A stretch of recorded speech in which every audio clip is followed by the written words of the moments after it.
So आजच्या क्लासमध्ये आपल्याला मेंडेलिव्हज पिरियॉडिक लॉ याबद्दल थोडं पाहायचं आहे. पाठीमागच्या 2 लेक्चरमध्ये आपण बघितलं.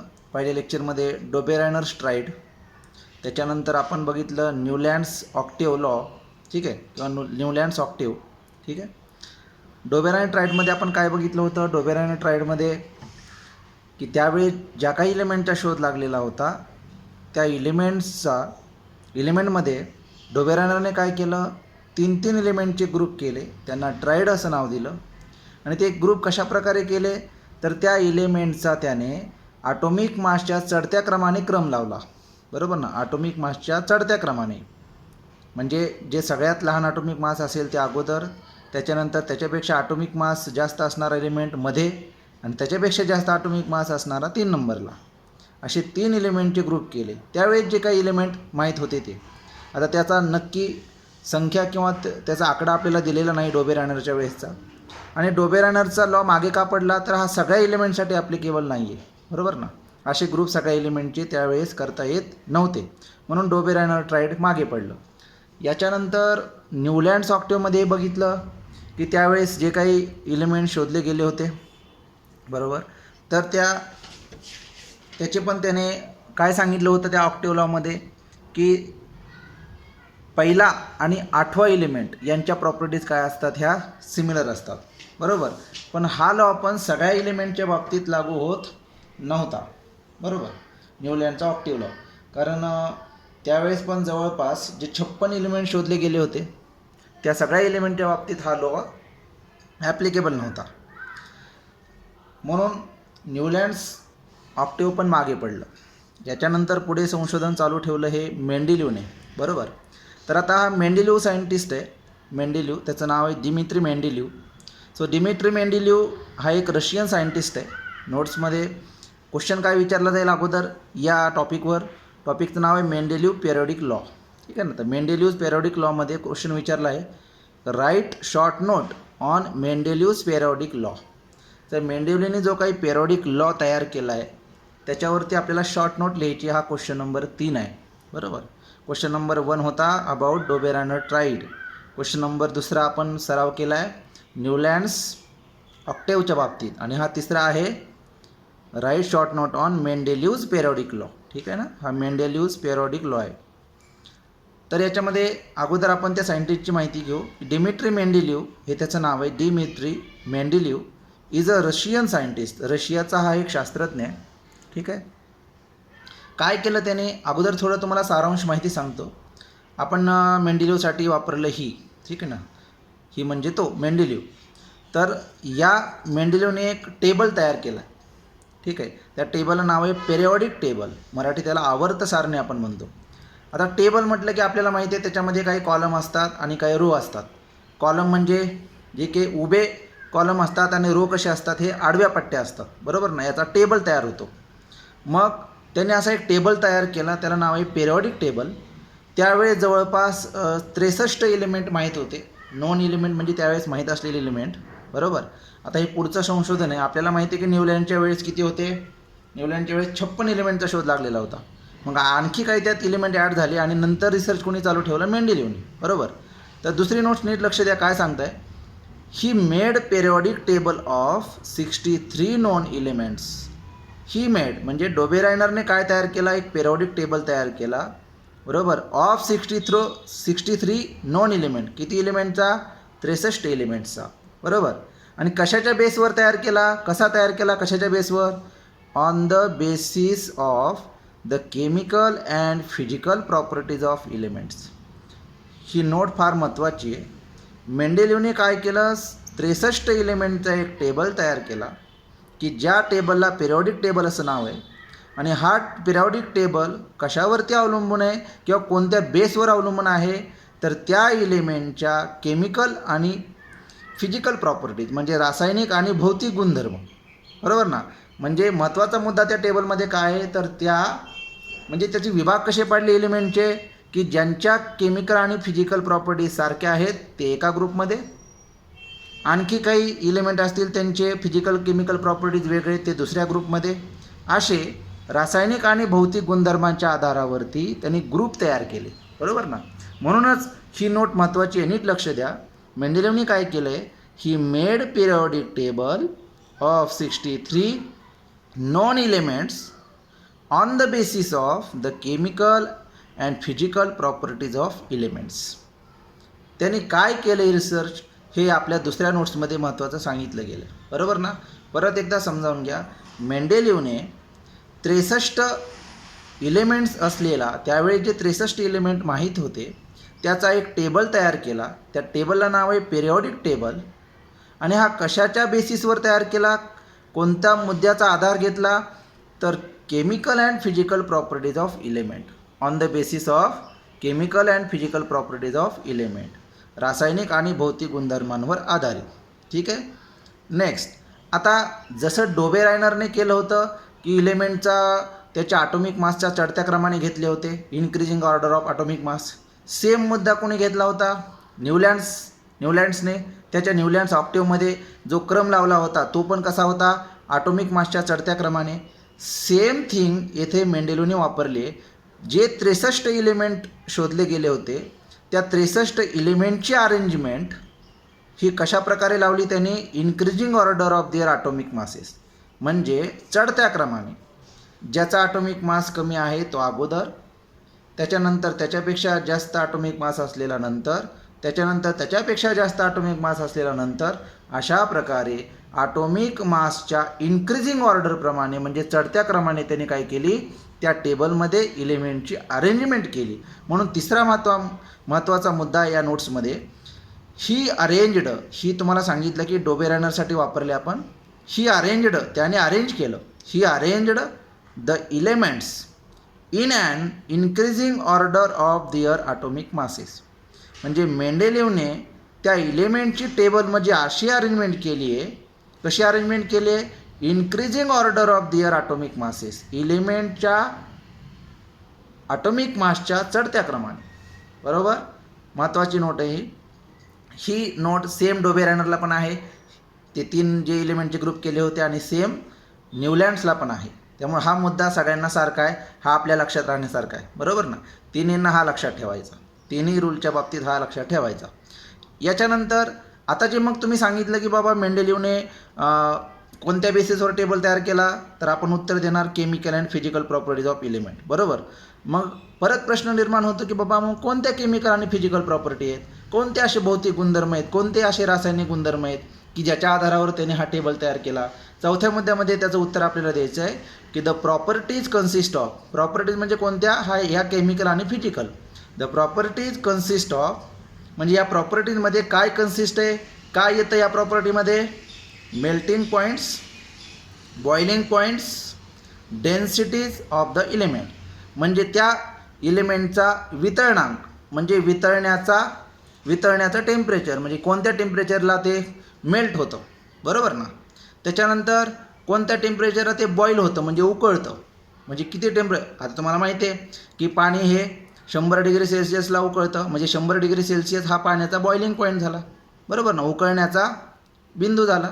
सेम मेल्टिंग पॉईंट म्हणजे समजा बर्फ हा वितळत असेल, एक 3-4 डिग्री टेम्परेचर दिलं, 3-4 डिग्री सेल्सिअस, तर बर्फ वितळत असेल तर तो बर्फचा काय झाला, मेल्टिंग पॉईंट झाला, वितरणांक झाला, बरोबर ना. तर हे मेल्टिंग पॉईंट आणि बॉइलिंग पॉईंट ह्या काय आहेत, प्रॉपर्टी आहेत. आणि पुढची प्रॉपर्टी कोणती सांगितली, डेन्सिटीज. आता डेन्सिटी तुम्हाला माहिती आहे, घनता, डेन्सिटी. घनतेचं उदाहरण द्यायचं झालं तर तुम्हाला माहिती आहे की जर आपण तेल आणि पाणी मिक्स केलं तर तेल पाण्यावर तरंगतं आणि पाणी खाली राहतं. याचा अर्थ सगळ्यात जास्त डेन्सिटी कोणाची आहे, पाण्याची आहे, म्हणून पाणी खाली राहतं. आणि डेन्सिटी ऑइलची कमी असल्यामुळे ऑइल तरंगतं, म्हणजे डेन्सिटी म्हणजे घनता, बरोबर ना. तर मेल्टिंग पॉईंट, बॉइलिंग पॉईंट आणि डेन्सिटीज ऑफ द एलिमेंट या 3 प्रॉपर्टीजच्या आधारावर त्यांनी काय केलं, या टेबलची रचना केली. तर या मुद्द्यामध्ये फक्त आपण प्रॉपर्टीज सांगतोय की कोणत्या कोणत्या प्रॉपर्टी त्याने त्या ठिकाणी वापरल्या. आणि पुढं काय सांगितलं, and their hydrides and oxides. आता हायड्राइड्स अँड ऑक्साईड्स काय आहेत, हायड्राइड्स त्याला म्हणतात की ज्या एलिमेंटची हायड्रोजनबरोबर रिॲक्शन होते आणि त्यांच्यापासून हायड्राइड्स तयार होतात. जर रिॲक्शन हायड्रोजनबरोबर झाली तर हायड्राइड्स. मग असे कोणते एलिमेंट आहेत की ज्यांची रिॲक्शन हायड्रोजनबरोबर होते. आणि ऑक्साईड्स म्हणजे असे एलिमेंट की ज्याच्यामध्ये ऑक्सिजनबरोबर रिॲक्शन होते, ऑक्साईड्स तयार होतात, बरोबर ना. तर हायड्राइड्स आणि ऑक्साईड्स यांचा पण विचार त्यांनी त्या टेबलमध्ये केला आहे की असे कोणते एलिमेंट आहेत ज्याच्या हायड्रोजनबरोबर रिॲक्शन होते आणि असे कोणते एलिमेंट आहेत ज्याची ऑक्सिजनबरोबर रिॲक्शन होते. म्हणून हा पण मुद्दा महत्त्वाचा आहे. मग चौथ्या नोट्सला व्यवस्थित लक्ष द्या. चौथी नोट्स काय आहे? The properties consist of melting points, boiling points, densities of the element and their hydrides and oxides. बरोबर. तर परत एकदा ह्या 4 नोट्स बघू, नंतर पुढं आपल्याला जायचं आहे. सगळ्यात पहिल्यांदा सांगितलं आपण Dmitri Mendeleev is a Russian scientist. अगोदर त्याचं इंट्रोडक्शन केलं. दुसऱ्या नोटमध्ये त्यांनी काय तयार केलं हे सांगितलं आहे. ही मेड पेरियॉडिक टेबल, एक पेरियॉडिक टेबल तयार केला of 63 known elements on the basis of their chemical and physical properties of element. Third, he arranged the elements in an increasing order of their atomic masses. Fourth, the properties consist of melting points, boiling points, densities of the element and their hydrides and oxides. ठीक आहे, their hydrides and oxides. तर हे तुम्हाला 4 मुद्दे लक्षात आले. थोडंसं पुढे जाऊ. आपल्याला सांगायचं आहे पिरियॉडिक लॉ. बरोबर ना. मग त्याच्यासाठी काय केलं नंतर? he found that, म्हणजे त्याने काय शोधलं? The elements with similar physical and chemical properties repeat after a definite interval. Repeat after a definite interval. नीट लक्ष द्या. त्याने काय शोधलं आहे? He found that the elements with similar physical and chemical properties, म्हणजे असे एलिमेंट ज्यांच्या भौतिक आणि रासायनिक गुणधर्म, ज्यांच्या फिजिकल आणि केमिकल प्रॉपर्टीज ह्या कशा आहेत? सारख्या आहेत. म्हणजे ज्यांच्या प्रॉपर्टीज सारख्या आहेत असे एलिमेंट काय होतात? एक ठराविक इंटरवल नंतर, म्हणजे एक ठराविक अंतराने परत परत रिपीट होतात. आता याचं एक तुम्हाला बेस्ट एक्झाम्पल सांगतो हा मुद्दा समजावून सांगण्यासाठी.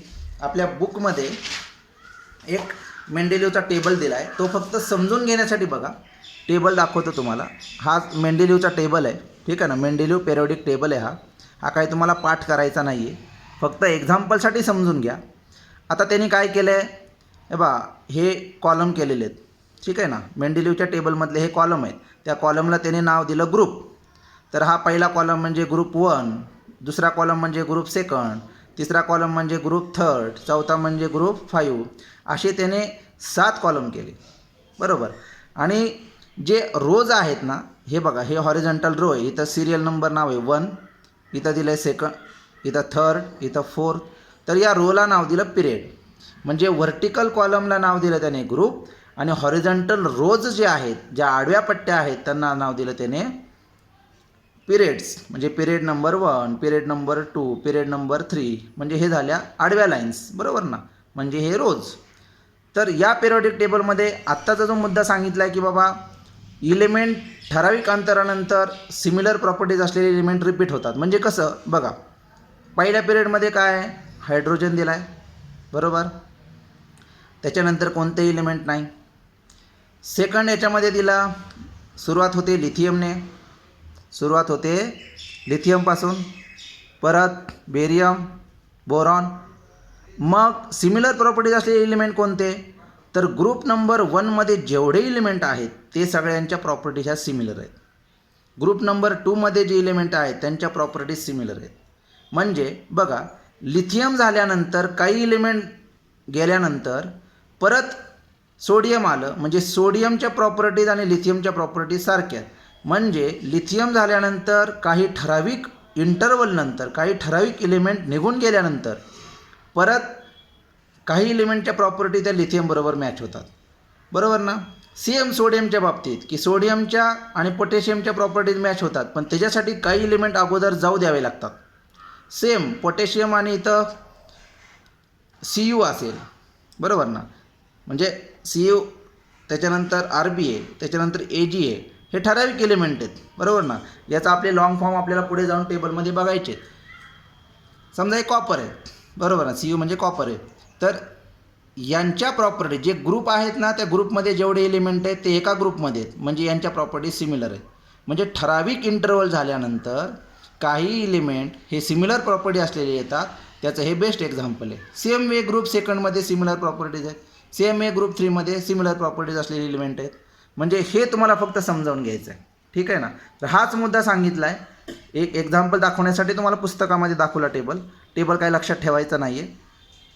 आता लक्ष द्या, आपण होतो या मुद्द्याकडे की ही found that the elements with similar physical and chemical properties repeat after a definite interval. काही ठराविक अंतरानंतर काही ठराविक इलेमेंट निघून गेल्यानंतर असे सारखे गुणधर्म असलेले, सारखे रासायनिक आणि भौतिक गुणधर्म असलेले इलेमेंट काय होतात, रिपीट होतात. मग ते रिपीट होणारेच एका ग्रुपमध्ये घेतलेत, हे आपण बघितलं. ठीक आहे ना. आता झाली या मुद्द्यांच्या आधारावर, on the basis of this, म्हणजे जे काही आपण आत्तापर्यंत मुद्दे बघितले याच्या आधारावर मेंडेलिव्हने काय केलं आहे, ही stated the following periodic law. त्याने हा पुढं दिलेला एक लॉ तयार केला. मग एवढा सगळा अभ्यास केला, प्रॉपर्टीज सांगितल्या, त्या प्रॉपर्टीज काही अंतरानंतर परत येतात हे सांगितलं, बरोबर. त्यानंतर ॲटॉमिक मासच्या चढत्या क्रमाने त्याने काय केलं आहे, इलेमेंटला टेबलमध्ये ठेवलं आहे. आता हेच एक्झाम्पलमध्ये अजून एकदा बघू आपण की खरंच ॲटॉमिक मासला इन्क्रीजिंग ऑर्डरने ठेवलं आहे का. बघू आपण इथं. हायड्रोजनचं ॲटॉमिक मास 1 आहे, लिथियमचं 7 आहे, बरोबर आहे, चढता क्रम आहे बघा. त्याच्यानंतर वाढलेला आहे इथं बेरियमचा 9.4, बोरॉनचा 11, कार्बनचा 12, नायट्रोजनचा 14. इथं बघितलं तर ॲटॉमिक मास हे वाढतं आहे, म्हणजे चढत्या क्रमाने ही अरेंजमेंट केलेली आहे. इथं सगळ्यात शेवट युरेनियमचा ॲटॉमिक मास 240, त्याच्या अगोदर आहे थोरियमचं 231. म्हणजे हा सगळा चढता क्रम आहे. चढत्या क्रमाने ही इलेमेंटची अरेंजमेंट केली ॲटॉमिक मासच्या चढत्या क्रमाने. ठीक आहे, हे आपल्याला दिसून येतं. तर हा सगळा अभ्यास केल्यानंतर त्याने एक लॉ तयार केला on the basis of this, म्हणजे याच्या आधारावर ही स्टेटेड फॉलोइंग पेरियॉडिक लॉ. त्याने एक स्टेटमेंट केली, स्टेटेड म्हणजे एक स्टेटमेंट तयार केली, बरोबर ना. त्यालाच नाव आहे पेरियॉडिक लॉ. आता तुम्ही म्हणाल की सर पेरियॉडिक हा शब्द का वापरला. आता तुम्हाला आत्ताच सांगितलं, त्याने जो टेबल तयार केला त्याच्यामध्ये उभ्या कॉलमला नाव दिलं त्याने ग्रुप आणि हॉरिझॉन्टल रोजला नाव दिलं त्याने पिरियड. तर त्या टेबलवर आधारित असलेला लॉ म्हणजेच पेरियॉडिक लॉ. मग हा नियम काय सांगतो, हा तुम्हाला महत्त्वाचा लक्षात ठेवायचा याच्या बाबतीत. Properties of elements are periodic function of their atomic masses. Properties of elements are periodic function of their atomic masses. Properties of elements are periodic function of their atomic masses. काय अर्थ आहे याचा.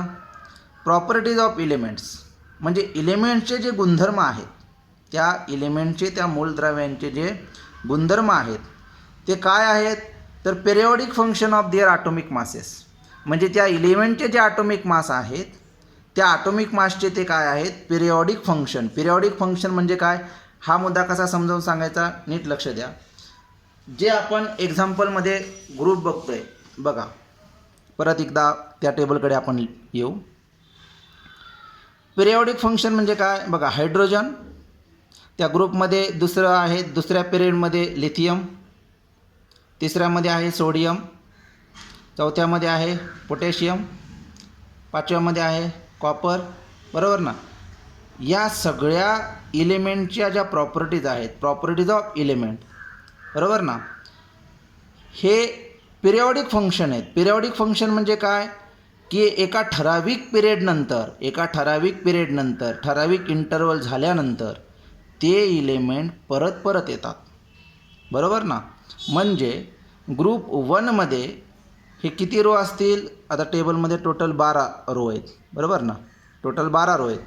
तर या टेबलमध्ये असलेल्या प्रत्येक रोमध्ये जर बघायला गेलं तर पहिल्या ग्रुपमधले सगळे एलिमेंट कसे आहेत, सिमिलर प्रॉपर्टीज असलेले आहेत. म्हणजे हे कशावर अवलंबून आहे, तर हे अवलंबून आहे त्या ग्रुपमधल्या पिरियडवर. म्हणूनच म्हटलं आहे की हे काय आहेत, पिरियॉडिक फंक्शन. कुणाचे पिरियॉडिक फंक्शन आहेत, ॲटॉमिक मासेस. आता इथं जर बघायला गेलं तर ॲटॉमिक मास बघा प्रत्येकाचा वेगवेगळा आहे, बरोबर ना. म्हणून सांगितलं त्या पिरियडमध्ये जे काही ॲटॉमिक मास तिथं दिले असतील त्या ॲटॉमिक मासचे हे काय आहेत, फंक्शन आहेत. आता हा मुद्दा समजावून घ्यायचा आणि हा लॉ तुम्हाला पाठ करायचा आहे. तर नीट बघा. Properties of elements are periodic function of their atomic masses. Properties of elements are periodic function of their atomic masses. Properties of elements are periodic function of their atomic masses. ठीक आहे. तर हा झाला लॉ. तर हा law समजावून सांगण्यासाठी आपल्याला प्रश्नच विचारला की write short note on Mendeleev's periodic law. तर हा लॉ महत्त्वाचा आहे. हा लॉ लिहिण्यापूर्वी आपल्याला काही मुद्दे मगाशी सांगितले ते लिहायचे आहेत. आणि फायनली आपण सांगितलं की in the Mendeleev's periodic table, म्हणजे त्या मेंडेलिव्हच्या पेरियोडिक टेबलमध्ये vertical columns are called group. जे व्हर्टिकल कॉलम केले त्यांना नाव दिलं groups. And horizontal rows are called periods. आणि हॉरिझॉन्टल रोज जे काही आहेत त्यांना नाव दिलं हे पिरियड. तर इथे एक सिम्बॉल दाखवला आहे की व्हर्टिकल कॉलमला ग्रुप 1, ग्रुप 2, ग्रुप 3 असं नाव आहे. आणि हॉरिझॉन्टल जे काही रोज आहेत त्यांना पिरियड 1, पिरियड 2 असं नाव आहे. ठीक आहे ना. तर हा झालं मेंडेलिव्ह टेबलच्या बाबतीत इन्फॉर्मेशन. ठीक आहे. तर हा सगळ्यात शेवटचा मुद्दा आहे. तर अशा प्रकारे हा क्वेश्चन आणि त्या क्वेश्चनचं आन्सर तयार होतं. परत एकदा आपण याचं वाचन करू. या मेंडेलिव्ह पेरियोडिक लॉचा तुम्ही चांगला सराव करा. ठीक आहे. लॉ पाठ करा आणि त्याचे मुद्दे लक्षात ठेवा. मी परत एकदा वाचून दाखवतो. Dmitri Mendeleev is a Russian scientist. He made periodic table of 63 known elements on the basis of the chemical and physical properties of elements. He arranged the elements in an increasing order of their atomic masses. The properties consist of melting points, boiling points, densities of the element and their hydrides and oxides. He found that the elements with similar physical and chemical properties repeat after a definite interval. On the basis of this, he stated the following periodic law. What is the law? Properties of elements are periodic function of their atomic masses. And in the Mendeleev's periodic table, vertical columns are called groups and horizontal rows are called periods. So this is the example. Okay. तर या ठिकाणी हा क्वेश्चनचा answer finish होतं. तर तीन चार वेळेस याचा सराव करा. ठीक आहे. डोबेरान ट्राईडमध्ये काय लक्षात ठेवायचं हे तुम्हाला सांगितलं आहे. न्यूलँड्स ऑक्टिव्हमध्ये महत्त्वाचा मुद्दा जसा इथं पेरियोडिक लॉ आहे तसं तिथं काय महत्त्वाचं आहे की first and 8th element having similar properties. First and 8th element having similar properties. Okay. तर हे 3 क्वेश्चन चांगल्या प्रकारे प्रॅक्टिस करा आणि प्रॅक्टिस केल्यानंतर आपल्या सायन्सच्या नोटबुकमध्ये पण हे व्यवस्थित उतरून घ्या. याच्या नोट्स मी तुम्हाला ग्रुपवरती पाठवतो आहे. ओके.